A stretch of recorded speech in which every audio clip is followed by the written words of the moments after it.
Oi, vamos começar a nossa videoaula 5. Hoje a gente vai ver mais algumas informações sobre os exercícios que nós vimos na aula passada, que estão no livro, na página 9.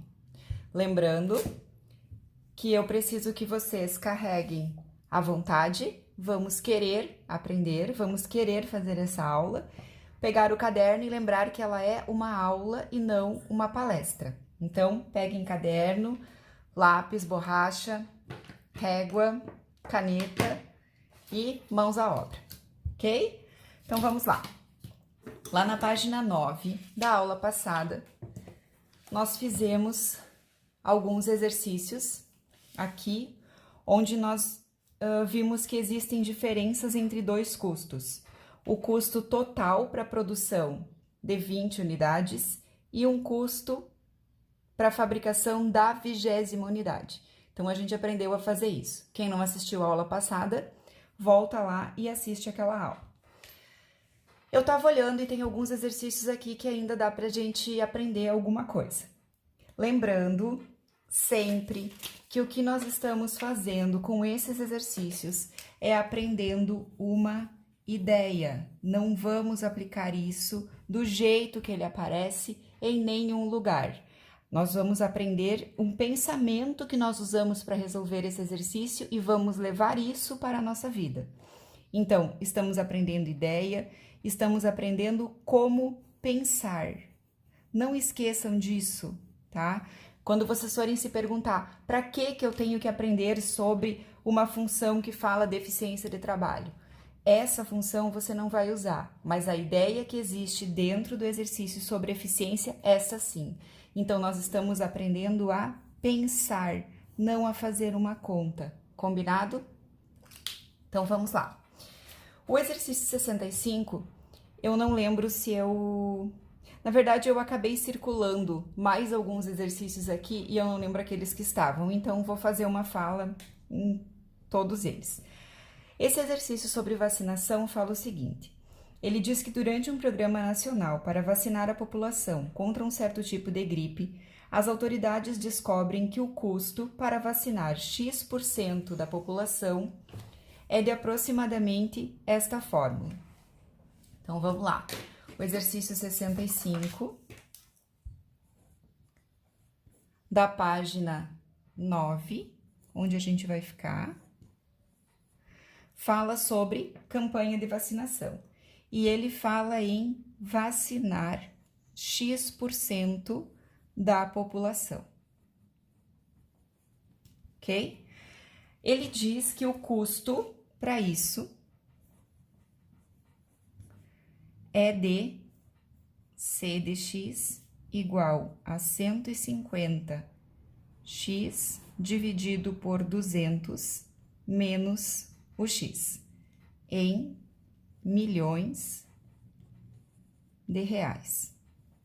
Espero que você esteja escrevendo no seu caderno do mesmo jeito, tá? Quando você precisa escrever, você acaba tendo que editar o que você vai escrever. Lembrem do curso. E na hora que você edita, você aprende. Ele pergunta, tá? Então, a gente tem, para vacinar X% da população, a gente tem esta fórmula que dá o nosso custo em milhões de reais. A primeira pergunta, na letra A, fala de domínio. A gente nunca falou de domínio. Então, agora, vamos fazer uma pausa para aprender a falar sobre o que é domínio de uma função. Esse domínio, ele passa a ideia do que, para que valores essa função serve. Se nós temos X% da população, eu quero saber qual é o domínio da função, ou seja, para quais valores de X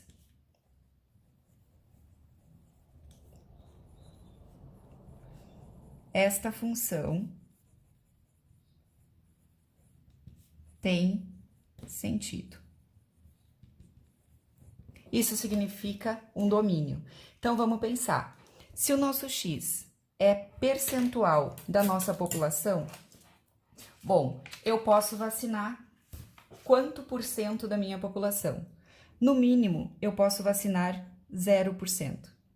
Não tem como eu vacinar um número negativo. Foram vacinados menos 30% da população. Não existe isso. Então, eu posso vacinar de 0, posso vacinar 20% da população, posso vacinar 33%, posso vacinar 75%, posso vacinar 100% da população, posso vacinar 150%? Não, 150% passa. Toda a minha população significa 100%.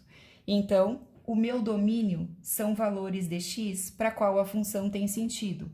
Nesse caso, onde o x representa a população, o meu domínio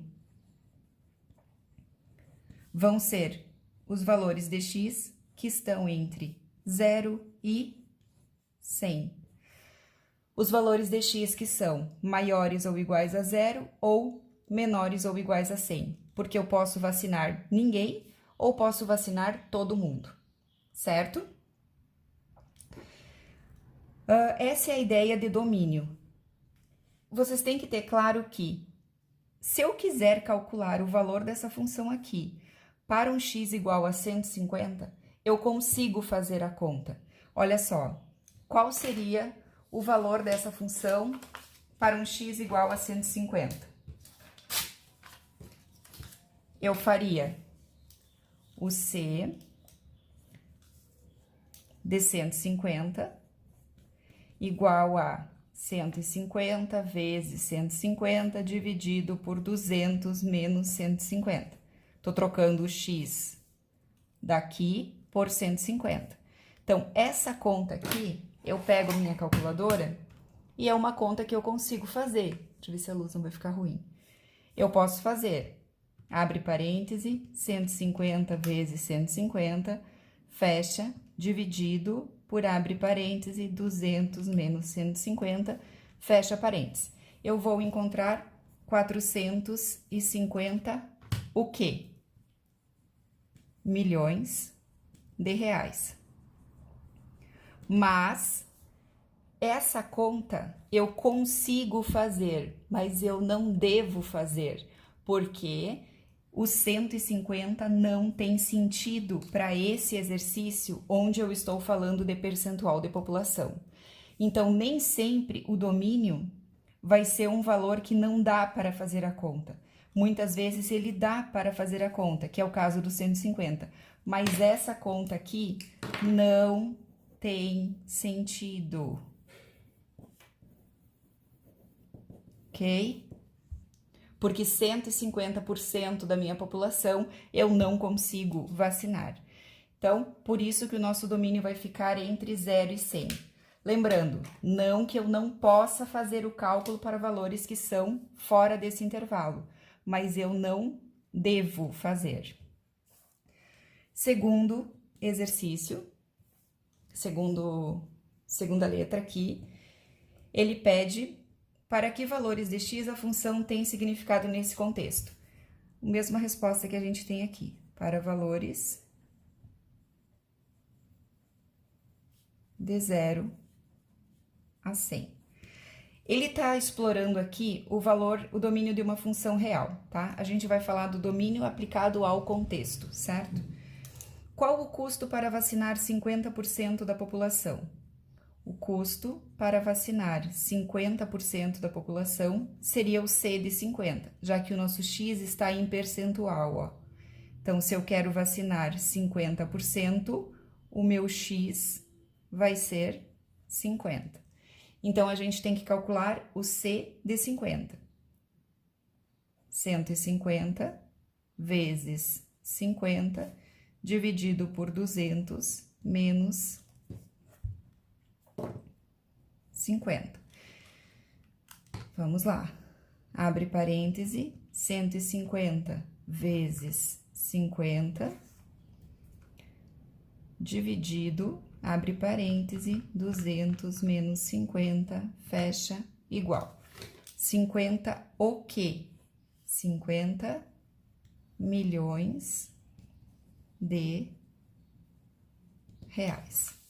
Depois ele pede, qual o custo para vacinar os 50% restantes? Lembram que eu comentei no outro vídeo? Para eu saber o custo para vacinar os outros 50%, eu tenho que calcular o custo do 100. Qual o custo para eu vacinar todo mundo? 150 vezes 100 dividido por 200 menos 100. Vamos lá? 150 vezes 100, fecha, dividido, abre parêntese, 200 menos 100, fecha parêntese, igual. Vou gastar 150 milhões de reais para vacinar 100% da população. Então, se eu tiver aqui de 0, 50%, 100%. Para eu vacinar as primeira metade da minha população, vou gastar 50 milhões.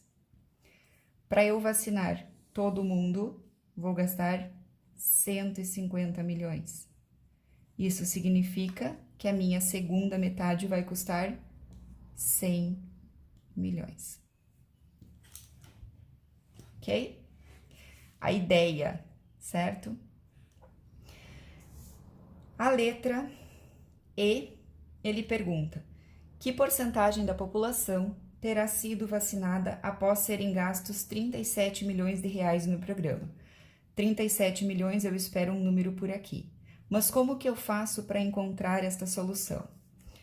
Na letra E, observem que ele está fornecendo para a gente não o percentual da população, ele está fornecendo para a gente o valor em reais. Então, eu tenho o X e eu tenho o custo para vacinar esse percentual da população.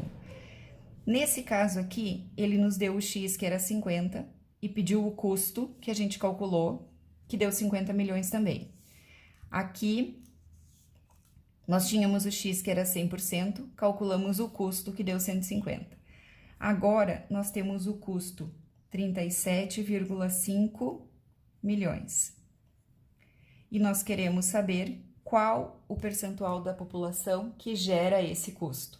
Então, se nós pegarmos a função C de X, o custo, a gente tem 150x dividido por 200 menos x. Essa aqui é a nossa função custo. E a gente quer que ela seja igual a 37,5. A gente quer saber qual o valor de x que nós vamos colocar aqui para que este resultado dê 37,5. Então, para fazer isso, a gente resolve uma equação. Essa equação, a gente tem que resolver 150x dividido por 200 menos x, isso tem que ser igual a 37,5. Aqui a gente tem uma igualdade entre frações. Uma fração aqui e outra aqui. Aqui embaixo é como se eu tivesse o número 1. Quando a gente tem duas frações iguais, olha só, aqui nós estamos com uma ideia nova, certo? Aqui nós vamos... O que eu fiz com o meu papelzinho que estava escrito ideia? Vamos de novo aqui. Deixa eu pegar mais um, então. Nós não estamos aprendendo algo para esta conta. Aqui nós estamos aprendendo uma ideia, estamos aprendendo um pensamento, certo? Não é algo que vocês vão usar exatamente desse jeito, tá? Vamos lá. Então, aqui a gente tem duas frações, a gente vai multiplicar cruzado. Sempre que a gente tiver isso aqui, ó, uma fração igual a outra fração, a gente multiplica em cruz, tá? Mas tem que ter um igual aqui no meio e tem que ser uma fração, outra fração. É o que a gente tem aqui, uma fração, outra fração. Então, a gente vai multiplicar cruzado. 150x vezes o 1, igual a 37,5 vezes 200 menos x. Como eu tenho menos x, preciso desse parêntese. Agora, a gente vai resolver uma equação, primeira vez que ela aparece nas nossas aulas. Então, vamos lá. 150x vezes 1, 150x. 37,5 eu tenho que multiplicar pelo 200 e pelo x. Então, vamos fazer 37,5 vezes 200, 7.500. Lembrando que na calculadora, a vírgula é o nosso ponto. Então, aqui são 7.500. 7.500 menos 37,5 vezes o x. Quem souber fazer isso aqui e quiser se testar, dá um pause no vídeo e tenta fazer sozinho e depois ver como eu terminei, tá?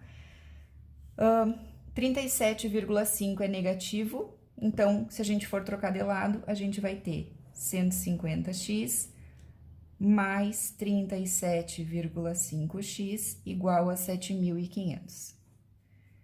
150 mais 37,5, 150 mais 37,5, 187,5x igual a 7.500.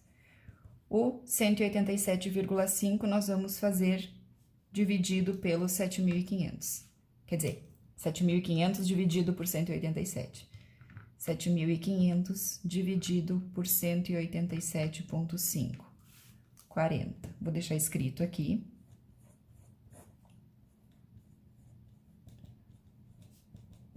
40. Esse 40 é o valor do nosso x. Como o nosso x é uma porcentagem, 40%. Então, vamos ler novamente a pergunta lá. Que porcentagem da população terá sido vacinada após serem gastos 37 milhões de reais no programa? Então, serão vacinadas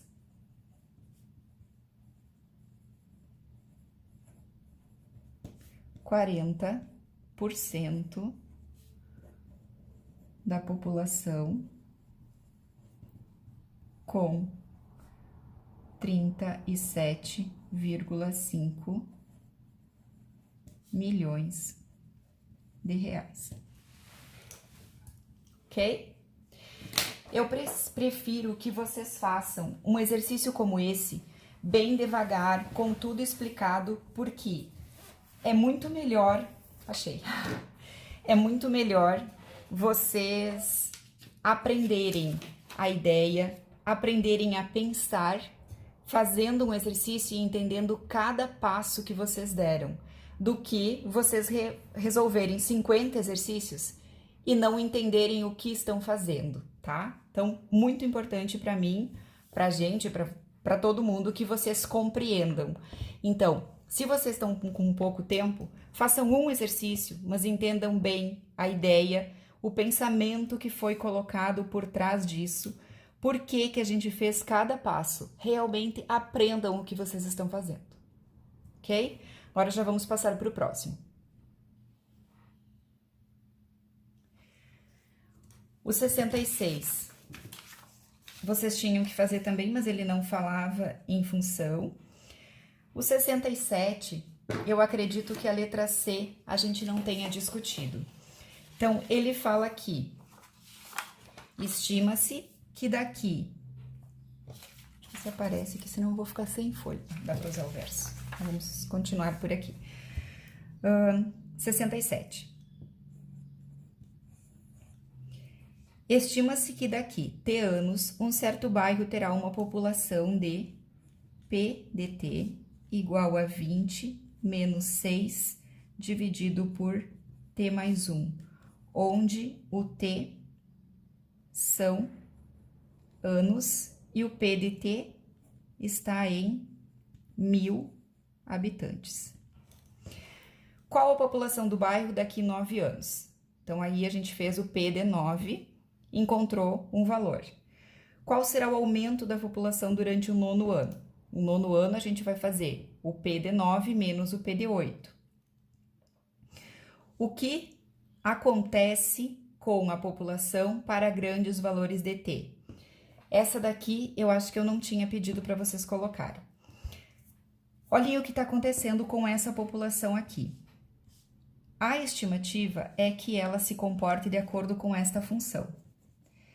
Quando a gente quer para grandes valores de t, vamos pensar como vai ficar esse cálculo aqui quando t for muito grande. Se esse t aumenta, o que a gente vai fazer? Vamos supor que o t seja 10. A gente vai fazer população daqui 10 anos. Nós vamos fazer 20 menos 6 dividido por 11. A população daqui 100 anos vai ser 20 mil habitantes menos 6 dividido por 101. Eu tenho 20 mil habitantes menos 6 sobre 11. 6 dividido por 11 é 0,54. 20 menos 0,54. 6 dividido por 101 dá 20 milhões menos 0,05. Olhem o seguinte, o 20 está praticamente fixo. Cada ano que passa, o que muda é esse termo aqui, ó. E esse termo cada vez fica menor. Quanto mais eu aumento o meu t, menor vai ficar esse valor, porque eu vou fazer uma divisão por um número maior. Cuidem as palavras, ó. Quando eu aumento o valor do t, o 6 fica dividido em mais partes. Então, esse número fica cada vez menor. Se ele fica menor, eu tô pegando o meu 20 e estou tirando cada vez um número menor. Quando o t for muito, muito, muito grande, daqui a 300 anos, eu vou fazer o 6 dividido pelo 300. Isso vai me dar um número menor do que esse. Então, eu vou ter o 20 menos uma parte menor. Ou seja, com o passar dos anos, a minha população está aumentando porque eu estou tirando uma quantidade menor. Se eu pensar num tempo infinito, eu vou acabar tirando nada. Então, num tempo infinito, a nossa população vai ser de 20 milhões de habitantes. Ou seja, a população está crescendo, ela sempre chega próximo ao 20, mas ela nunca vai chegar no 20 porque a gente sempre vai tirar um pedacinho. Então, aqui ele pergunta, o que acontece para grandes valores de t? A população se aproxima de...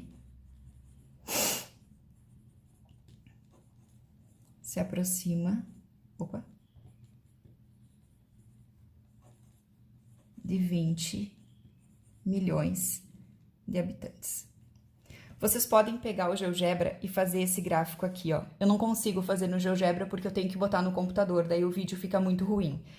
Mas coloquem no GeoGebra, vocês vão ver que modelo vai ter essa função aqui, vocês vão conseguir enxergar num tempo muito distante como se aproxima de 20 milhões essa população. Eu acredito que esse gráfico vai ficar alguma coisa assim, ó. Tá? Coloquem lá e tentem enxergar isso. Então, era esse o comentário que eu queria fazer sobre a questão de número 67. Na questão 68, ele está falando sobre... vamos lá. Para estudar a rapidez com que os animais aprendem, um estudante de psicologia executou um experimento na qual o rato teve que percorrer várias vezes um labirinto. Suponha que o tempo necessário para o rato encontrar a saída do labirinto na enésima tentativa seja dado por esta função. Então, o n é a enésima tentativa. E o tempo que ele demorou na enésima tentativa foi 3 mais 12 sobre n. Aqui tem uma informação importante. Se vocês forem fazer o gráfico dessa função aqui no GeoGebra, que vocês podem fazer, acho muito interessante, para vocês fazerem isso no GeoGebra, troquem o n por x. Essa função aqui é idêntica a essa, ó. f de x igual a 3 mais 12 sobre x, tá? Façam essa aqui, ó. Porque no GeoGebra não tem n, então a gente vai ter que usar o x lá. Aí ele pede, qual o domínio da função? Para que valores de n a função tem significado no contexto desse experimento? Se o n, mesma pergunta, tá? Domínio e significado no contexto do experimento. Como n é o número de tentativas, esse t de n, esse número de tentativas pode ser 0. Não, porque 0 tentativas não tem sentido. O rato não fez nada, a gente nem pensou no experimento. Pode ser 1, 2, 3, 4, infinitas tentativas, 1000 tentativas, ok? Mas tem que ser um número inteiro. E o 0 não pode, até porque 12 dividido por 0 a gente também não consegue fazer, porque é um dos mandamentos. Jamais dividirás por 0. Ele pede... aqui tem os cálculos para fazer, né? Acredito que vocês já tenham feito.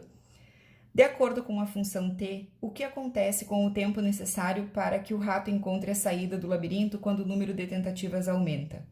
O rato conseguirá, depois de um certo número de tentativas, encontrar a saída em menos de 3 minutos? Se a gente olhar a fórmula, 3 mais 12 sobre n, a gente vai ver que quanto maior o valor do n, menor vai ser esse valor, ó. Se a gente fizer 12 sobre 10, 12 dividido por 10, na 10ª tentativa, a gente vai ter 1,2 de tempo acrescentado aos 3 minutos. Se nós fizermos 12 dividido por 100, nós vamos ter 0,12, que vai ser acrescentado a esses 3 minutos. Esse 3 sempre será somado com alguma quantidade. Quanto maior o número de tentativas, menor será essa quantidade. Porque eu vou ter o 12 dividido pelo 100, vou ter o 12 dividido por 1000 tentativas, vou ter o 12 dividido por 5000 tentativas. Isso aqui vai ser sempre um número menor, porque eu estou dividindo em mais partes. Mas eu sempre terei o 3 somado com alguma quantidade. Isso aqui significa que esse rato não sai em menos de 3 minutos, ok? É isso que essa função fala. O recorde desse ratinho vai ser 3 minutos mais alguma coisa, e essa alguma coisa diminui de acordo com o aumento no número de tentativas, mas menos do que 3 não, porque a gente tem 3 mais alguma coisa, ok? Então, aqui também vocês podem colocar no GeoGebra para ver o traçado dessa curva, certo? Esses foram exercícios que a gente já tinha visto na aula passada.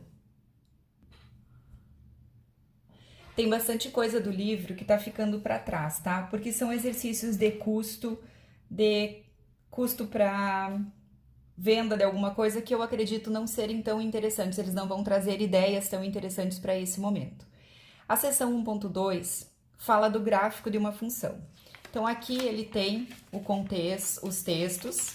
Nós não vamos fazer os exercícios diretamente, mas nós vamos lá para os exercícios do livro, os problemas 1.2, e eu separei 2 aqui, que são 2 que eu acredito que dá pra gente brincar, porque vocês conseguem fazer no GeoGebra, que são esses que falam de movimento, tá?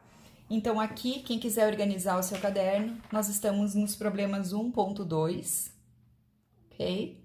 Que fala de gráfico, e nós vamos pensar, compreender uma ideia, certo? Vamos aprender a pensar como que nos trazem esses 2 exercícios aqui, ó, certo? Então, vamos ver. Nesse exercício de número 45, vê se vai dar para eu fazer assim. Vou deixar aqui. Aí. O exercício de número 45, da lista 1.2, ele diz o seguinte: se um objeto é arremessado verticalmente para cima a partir do solo com uma velocidade inicial de 50 metros por segundo, um objeto, que nós temos alguém, é lançado do solo com uma velocidade de 50 metros por segundo. A altura, em metros, t segundos mais tarde, é dada por essa função aqui. Ele vai lançar um objeto, esse objeto vai subir e vai voltar, ok?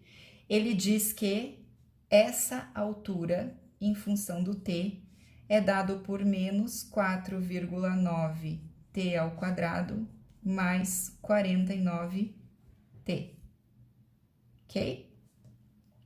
Faça o gráfico da função. A gente vai fazer esse gráfico no GeoGebra, só que nós vamos transformar ele para x, porque o GeoGebra não vai entender um t. Então, a gente vai digitar lá no GeoGebra, menos 4,9x ao quadrado mais 49x. Para a gente fazer o gráfico, vocês vão lá, vão fazer esse gráfico no GeoGebra. Eu acredito que o GeoGebra vai dar uma curva assim, certo? Apertem ou abram, ela vai oferecer pra gente uma curva dessa com esse formato, tá? Que é a ideia da nossa pedra subindo e descendo. Use o gráfico para determinar em que instante o objeto se chocará no solo. Essa curva aqui, quando a gente for falar de domínio, a gente vai ver que para este contexto, lembrando que estamos com uma ideia, certo? Neste contexto, a nossa função só vale nesse pedaço aqui, ó. Por quê? O tempo tem que ser positivo e quando a pedra bater no chão, a brincadeira para, tá? Aqui é a altura da nossa pedra. Altura não tem H. Altura. Sempre fala em altura com H em inglês. Aqui a gente vai ter a altura e aqui a gente vai ter o tempo, certo? A altura da nossa pedra, ela sobe, conforme o tempo passa, ela chega aqui. Esse tempo aqui é o tempo em que a pedra encosta no chão. Se vocês colocarem no GeoGebra e botarem aqui em cima o cursor, ele vai mostrar quais são essas coordenadas aqui. Aí, neste ponto, você vai ter o momento em que a pedra encostou no chão. Use o gráfico para determinar o momento que ela choca no solo e use o gráfico para determinar a altura máxima atingida pelo objeto. A altura máxima está aqui em cima. O GeoGebra também oferece esse valor aqui, ó. Ele também vai dizer para você quem são as coordenadas desse ponto aqui. Então, aqui você vai ter um x e um y. O x é o tempo e o y é a altura, certo? Então, no momento que você faz essa leitura, você vai ter o instante que a pedra chegou na altura máxima e começou a voltar por este ponto aqui, certo?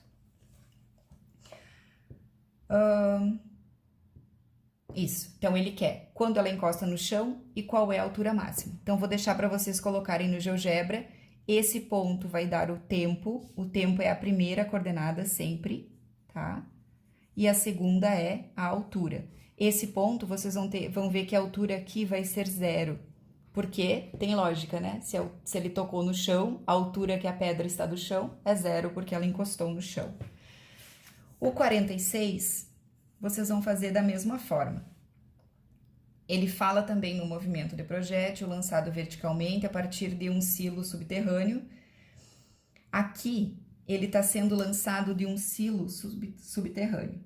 Quer dizer que o nível do chão está aqui, ele vai ser lançado aqui debaixo, vai subir e vai voltar. Sabe-se que T segundos após o lançamento, o míssil está S metros acima da superfície. Anotem, escrevam esses exercícios também no caderno de vocês, tá? Plote a curva e use a curva para determinar o instante em que o míssil atinge a altura máxima. Qual é a altitude máxima? Esse valor aqui. Eu quero saber o tempo e quero saber a altura. Eu vou fazer um outro vídeo e vou colocar para vocês depois, daí vai ser um vídeo do GeoGebra mostrando as resoluções desses dois exercícios aqui no GeoGebra, tá? Quando vocês fizerem esse gráfico, ele vai ficar assim, ó. vocês vão ter uma saída aqui no negativo e ele vai subir. Esse negativo aqui, ó, vai ser a altura do fosso. O quanto ele estiver aqui embaixo vai ser a profundidade do fosso, porque vocês vão ver que ele vai estar no número negativo. E essa altura negativa vai significar que ele está abaixo da terra, como é esse exercício. Vocês podem calcular também, ele não pede, mas o momento que ele encosta no chão. Aqui a gente vai ter a altura zero e vamos ter um determinado tempo. Lembrando que essa função está em SDT, a gente vai transformar ela para um x para poder digitar no GeoGebra.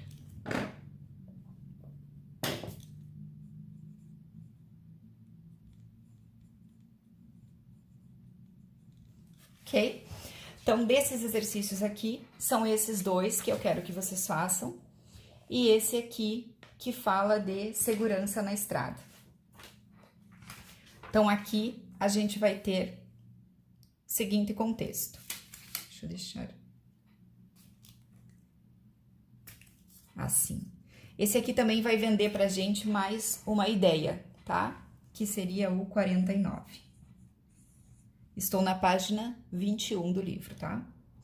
No 49, ele fala o seguinte: quando um automóvel está se movendo a V km por hora, um motorista médio necessita D metros de visibilidade para frear com segurança, onde o D é a distância de visibilidade que ele precisa, que é dado por essa função aqui.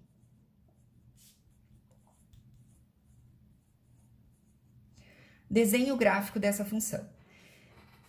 Você vai colocar essa função aqui no GeoGebra e eu quero acrescentar algumas questões. Quantos metros de visibilidade precisa para uma velocidade de 60 km e de 100 km por hora? A distância que ele precisa se ele estiver andando a 60 km por hora. Vamos fazer essa conta aqui, só para vocês terem uma noção do que essa fórmula dá. 60 ao quadrado mais 0,028 vezes 60. Dá para ver? Aqui. 0,008 vezes 60 ao quadrado mais 0,028 vezes 60. 30,48. 30,48 o quê? Distância em metros. 30,48 quer dizer que se ele estiver andando a 60 km por hora, ele necessita de metros de velocidade para frear com segurança. Então, ele precisa ter um D, uma distância de 30,48 metros para poder parar esse carro, para poder frear esse carro. Ele precisa enxergar um objeto a 30 metros para dar tempo dele frear e parar. Se ele estiver a 100 km por hora, qual é a distância que ele precisa? Esse número que a gente vai encontrar para 100 km por hora, será que ele tem que ser maior do que 30 ou menor do que 30? Se eu estou andando mais rápido, para eu frear, eu preciso ter mais tempo de frenagem. Então, mais distância para eu poder parar esse carro. Então, vamos ver qual vai ser a distância para 100 metros. Eu espero que esse número seja bem maior. Então, a gente vai ter 0,08 vezes 100 ao quadrado, mais 0,028 vezes 100. 0,08 vezes 100 ao quadrado, mais 0,028 vezes 100. Uau! 802,8 metros. Nossa, se eu estiver a 100 km por hora, para eu poder parar o meu carro, eu preciso de 802,8 metros de visibilidade para poder trafegar com segurança. Estamos estudando funções matemáticas que descrevem situações do mundo real. Estamos trabalhando com uma ideia, estamos trabalhando com um pensamento, estamos aprendendo a pensar. Quando, professora, que eu vou usar esse exercício? Nunca, mas você vai usar a ideia que a gente teve quando fez esse exercício, tá? Ok, depois disso, a gente vai... O texto traz a ideia, primeiro, o texto traz a ideia de funções que são gerais, que falam de várias situações do mundo real para a gente pensar nelas. A gente viu segurança na estrada, movimento de projétil, nós vimos variação de temperatura, variação de população, psicologia experimental, várias áreas onde nós temos aplicações da matemática. Então, quando vocês falam assim, professor, eu quero exercício aplicado. Isso são exercícios aplicados, onde a gente tem um contexto. Então, nós estamos aprendendo por meio deles, por meio dessas aplicações. Aqui tem vários outros, só que eu acho que eles precisam de uma interpretação melhor, que é de custo de fabricação, que eu acho que é mais para a área da administração. Então, aqui esses eu vou deixar para a gente fazer presencial ou não fazer. Depois disso, a gente vai para as funções lineares. Então, agora eu vou passar para vocês um trabalho de gráficos, tá? Depois desse texto. Só vou deixar mais um aqui, o 53, que vocês podem fazer como tema, tá? Ele fala das emissões de chumbo, que são uma das principais causas de poluição no ar nos Estados Unidos. Usando dados colhidos por esse cara que eu não sei quem é, na década de 90, é possível mostrar que a expressão esta fornece aproximadamente a emissão total N de chumbo em milhares de toneladas ocorrida nos Estados Unidos T anos após o ano base 1990. Esse T anos aqui, após o ano base, quer dizer que 1990 o T é 0, 1991 o T vale 1, 1992 o T vale 2. Ele pede para você plotar a função. Lembra que na hora de fazer o gráfico você vai trocar por x. De acordo com a expressão, qual deveria ter sido a emissão de chumbo em 1995? Quando for o 5, o T vai valer... Quando for 1995, o T vai valer 5. Então, você troca o N por 5 nessa expressão e você vai ter a emissão de chumbo oferecida por esta função. Depois tem mais duas perguntas que vocês podem responder e depois eu faço o comentário dela com o GeoGebra numa gravação pelo computador. Então, essa daqui fica de tema para vocês. E o próximo exercício vai ter a ver com esses aqui, ó, que vocês podem fazer por hora também. Plotar essas funções. Aqui são exercícios puramente matemáticos, tá? Esses aqui não tem história. Ele pede para você colocar essas funções aqui e ver qual é a relação entre esses dois gráficos. Joga no GeoGebra a função x² e a função x² mais 3. Qual é a relação entre esses dois gráficos? Sem fazer nenhum cálculo adicional, plote o gráfico da função x² menos 5.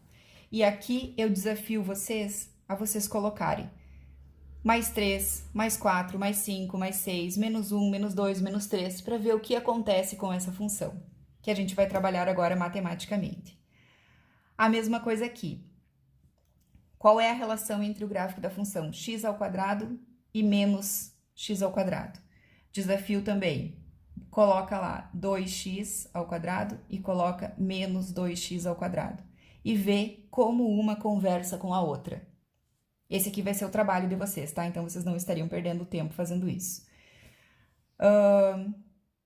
Coloca 3x² e menos 3x². uma função com o negativo e a outra com o positivo, e ver o que acontece com elas. Essa daqui não precisa. Então, resumo.